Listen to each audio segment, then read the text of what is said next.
When we, the Redemptorists, started our new parish at Hevadiwala, Rambukkana, we had a scattered group of youth. And the senior members, most of them were working, so they wanted to give a chance to the younger ones.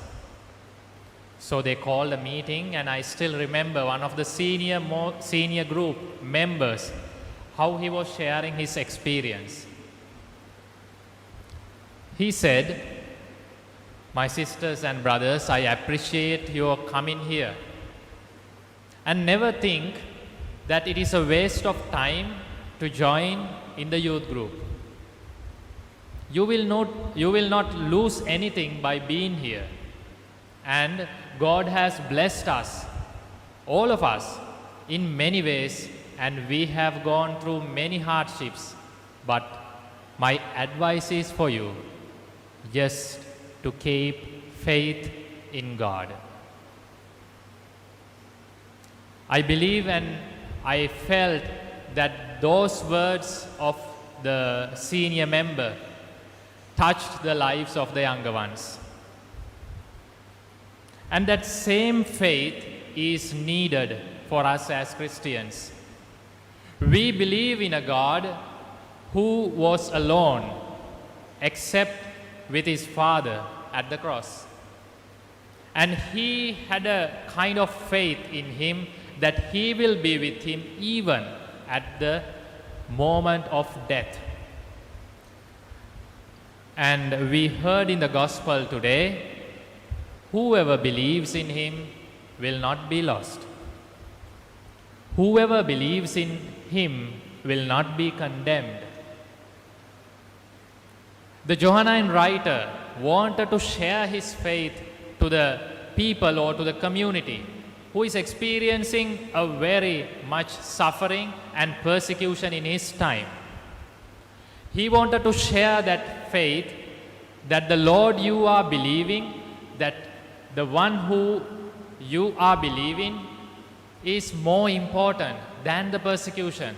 And he has underwent a greater suffering than you are or you were going to experience. That made the faith of the community, and we are still reading that same good news. All of us face trials in our life and in this world.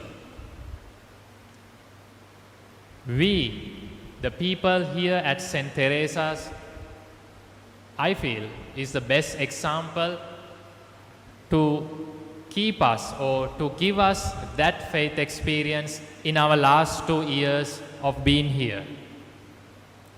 First, it is the bomb attack, and now we have the virus. Most of our members, most of our sisters and brothers are reluctant to come to the church because of security reasons.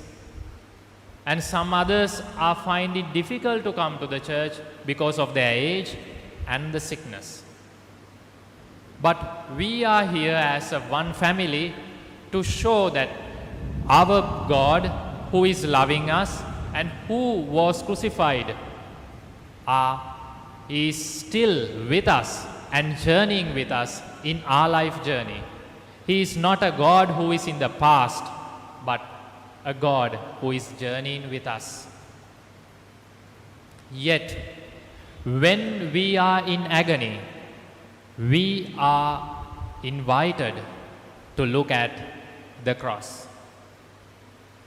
The one God, our Master, who was faithful to the end, till the end, he experienced a kind of suffering, but he had that faith in his Father, and we are invited to nurture that faith. We are invited to learn from that crucified one. So I am sure that the experience and the comments given by the senior member of the youth will not be forgotten. Never ever think that faith is a waste of time. If you and I are believing in that, God can do miracles in our lives. And let that be our prayer during this week. And whenever we look at the cross, we are reminded of the love that God has for us. But more than that, we are invited to look at the faith of the Son and with his Father. So let us ask the Eucharistic Lord who is coming into our lives to guide us to that faith. Let us ask Jesus who died on the cross to teach us that lesson. Whenever we are feeling troubles, whenever we are in agony, whenever we feel stressed, let this be a meaning to our life. Let that cross be a teaching to our life. And from our lives, let others experience the power of the crucified one.